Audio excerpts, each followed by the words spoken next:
Programme جائزہ کے ساتھ میں ہوں آپ کا میزبان فیضان عارف۔ آج ہمارے پروگرام میں مہمان ہیں جناب عزیز برنی صاحب، جو بھارت کے سہارا اردو میڈیا کے اردو ونگ کے گروپ ایڈیٹر ہیں، 2 درجن سے زیادہ کتابوں کے مصنف، جن میں سیاسی موضوعات اور ہندوستان میں مسلمانوں کے حالات پر کتابوں کے علاوہ افسانے اور ناول بھی شامل ہیں۔ عزیز برنی صاحب ایک معتبر صحافی، ادیب اور دانشور ہیں۔ آپ کا آبائی تعلق بلند شہر سے ہے، علی گڑھ مسلم یونیورسٹی کے تعلیم یافتہ ہیں۔ آج ہمارے مہمان ہیں۔ برنی صاحب میں آپ کا خیر مقدم کرتا ہوں۔ آداب جی برنی صاحب میں آپ کا خیر مقدم کرتا ہوں۔ 9/11 2001 کے بعد پوری دنیا میں خاص طور پر اور عام طور پر اور بالخصوص جو ہمارا خطہ ہے، اس میں مسلمانوں کے لیے بڑے مشکل حالات پیدا ہوئے۔ کیا بھارت میں بسنے والے مسلمان بھی اس سے متاثر ہوئے؟ بے شک پوری دنیا میں بسنے والے مسلمانوں پر اس کا گہرا اثر ہوا، کیونکہ انڈونیشیا کے بعد ہندوستان دنیا میں سب سے زیادہ مسلمانوں والا ملک ہے، تو ظاہر ہے کہ ہندوستان کے مسلمانوں پر بھی اس کا گہرا اثر ہوا۔ جی، اور کیا اثرات اس کے مرتب ہوئے؟ دیکھیے، جس طرح سے جارج واکر بش نے اسلام کو اور مسلمانوں کو بدنام کرنا شروع کیا 9/11 کے بعد، تو الگ الگ ممالک میں اس کے اثرات دیکھے گئے۔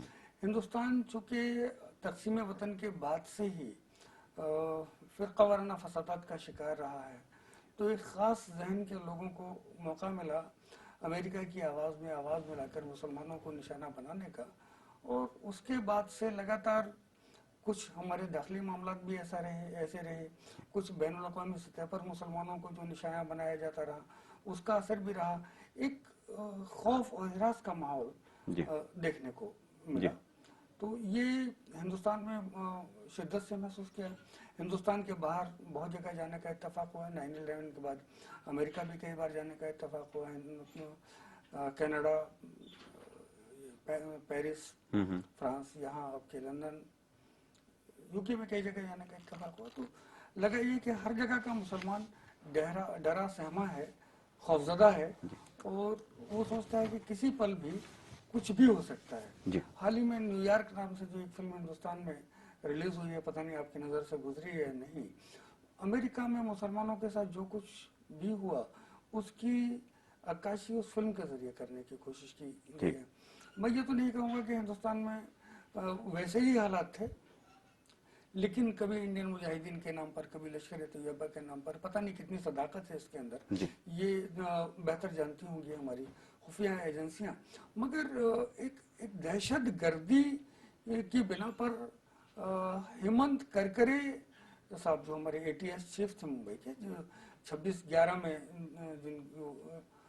جو شہید ہوئے، ان کے انکشافات سے پہلے صرف اور صرف مسلمان کے بارے میں یہ سوچا جاتا تھا کہ کہیں نہ کہیں دہشت گردی سے ان کا تعلق ہے۔ ہمارے یہاں ملک کی ایک بڑی سیاسی پارٹی کے رہنما جو نائب وزیر اعظم بھی ہوئے، ان کا بھی یہ کہنا تھا کہ سارے مسلمان دہشت گرد نہ صحیح، مگر جتنے دہشت گرد پکڑے جاتے ہیں وہ سب مسلمان ہوتے ہیں۔ تو کہیں نہ کہیں اشارہ اس بات کا تھا کہ دہشت گردی سے مسلمان وابستہ ہیں یا مسلمانوں کا تعلق ہے۔ لیکن ہیمنت کرکرے صاحب نے جس طرح سے انویسٹیگیشنز کے ذریعے وہ چہرہ سامنے لایا جس کی طرف بہت زیادہ توجہ نہیں تھی، بہت زیادہ جس کے بارے میں بات نہیں ہو رہی تھی، تو پھر ملک سے یہ بات ختم ہو گئی کہ مسلمان دہشت گرد ہوتے ہیں۔ یہ فرمائیے، جس طرح سے عیسائیت کے حوالے سے لوگ سوچتے ہیں کہ مسلمانوں کو دیوار سے لگانے کی کوشش کی جا رہی ہے، اور یہ جو مذہبی تعصب بڑھتا جا رہا ہے، اس کے خاص مقاصد ہیں، کیا بھارت میں اکثریت آبادی مسلمانوں کے ساتھ اس قسم کا تعصب برتتی رہی ہے اور 9/11 کے بعد اس میں اضافہ ہوا ہے؟ دیکھیے، اکثریتی آبادی کی بات نہیں کر سکتے، لیکن اکثریتی آبادی میں ملک کی آزادی کے پہلے ہندو مہاسبھا کا جب جنم ہوا 1901 میں، تب کچھ لوگوں نے یہ ذہن بنا لیا کہ ملک کو ایک فرقہ وارانہ شکل دینی ہے، اور اس ذہن کے ساتھ وہ کام کرتے رہے۔ بعد میں ایک سیاسی پارٹی جن سنگھ کے نام سے بنی، اور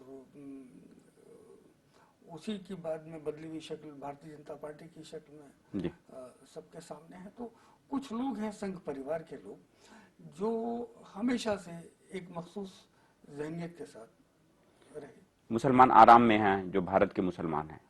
اگر آپ یہ کہیں کہ باقی دنیا میں جہاں مسلمانوں کو میں نے دیکھا ہے بشمول پاکستان کے، تو میں کہہ سکتا ہوں کہ ہندوستان میں مسلمان قطعاً پریشان نہیں ہیں، یہ جو اور جو گجرات پریشانیاں ہیں وہ سب جگہ ہیں۔ ایسا نہیں ہے کہ پریشانی جو خود کو اسلامی ممالک کہتے ہیں وہاں نہیں ہے۔ میں تو کہتا ہوں میں نے جا کر دیکھا ہے، اگر آپ دبئی، شارجہ، جدہ، مدینہ جا کر دیکھیں تو آپ کو لگے گا کہ وہاں بھی ایک مخصوص آبادی تو ضرور کمفرٹیبل زون میں ہے، جی لیکن باقی عام مسلمان تو نہیں، وہاں گجرات میں مسلمانوں کے ساتھ جو کچھ ہوتا رہا ہے اور زندہ جلائے گئے ہیں مسلمان، تو کیا اس نوعیت کے جو سانحے ہیں اس سے مسلمان اپنے مستقبل کے بارے میں سوچنے پر مجبور نہیں ہوتے؟ ایک گجرات ہمارے سامنے ہے، ایک جلیانوالہ باغ ہمارے سامنے ہے۔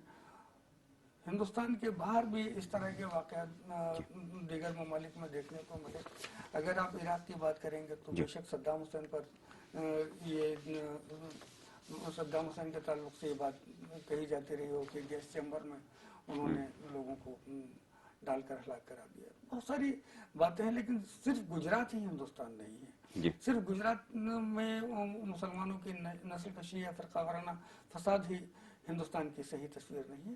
ہندوستان 100 کروڑ سے زیادہ آبادی والا ملک ہے، جہاں تقریباً 20% مسلمان ہیں، تو یہ نہیں کہا جا سکتا کہ پورا ہندوستان گجرات ہے۔ ٹھیک، یہ فرمائیے کہ وہاں جو مسلمان ہیں اور جو پاکستان میں مسلمان ہیں، جو پاکستان کا مسلمان ہے وہ یہ سوچتا ہے کہ کم از کم ہمارا اپنا ملک ہے اور ہم جس کو جو کہنا چاہیں، جس پہ جو انگلی اٹھانا چاہیں، ہمیں اس بات کی آزادی ہے۔ وہاں کے مسلمان جو ہیں ان کو اس حوالے سے کچھ احساس محرومی ہے، آپ اس کی تصدیق کریں گے یا تردید کریں گے؟ نہیں، میں ایسا نہیں مانتا۔ جس نے آزادی کے ساتھ ہندوستان میں آپ اپنی بات کہہ سکتے ہیں، شاید پاکستان میں نہیں کہہ سکتے، اس لیے کہ میرے چچا ڈاکٹر نثار احمد برنی پاکستان رہتے تھے، کراچی ملیر سعود آباد میں، اور جنرل ضیاء الحق اس وقت صدر تھے۔ میرے جانے کا اتفاق ہوا، ان کے کلینک کے باہر بیٹھ کر جب میں کبھی بات کرتا تھا تو مجھے روک دیا جاتا تھا کہ آپ اپنے ملک میں بے شک وہاں اپنے حکمرانوں کے خلاف کچھ بھی کہنے کی آزادی رکھتے ہو، ہمارے ہاں ایسا نہیں ہے، آپ اتنے کھلے لفظوں میں نہیں کہہ سکتے۔ تو اس کے بعد ابھی حال ہی میں پچھلے سال نومبر میں کراچی میں تھا، تو میں اپنے ملک میں اپنی حکومت کے بارے میں جو نظریہ رکھتا ہوں کہہ سکتا ہوں۔ نریندر مودی کو میں اگر مانتا ہوں کہ گجرات کے فسادات سے ان کو بری الزامہ قرار نہیں دیا جا سکتا، تو میں ایسا کہہ سکتا ہوں۔ میں نے اپنی کتابوں میں لکھا ہے کہ ان کو کہیں سے بھی معاف نہیں کیا جا سکتا، یہ ان پر مقدمہ چلایا جانا چاہیے۔ یہ باتیں شاید پاکستان میں رہ کر کہنا آسان نہیں ہوگا۔ بھارت میں کوئی علیحدگی کی تحریکیں بھی چل رہی ہیں کہ ریاستوں میں؟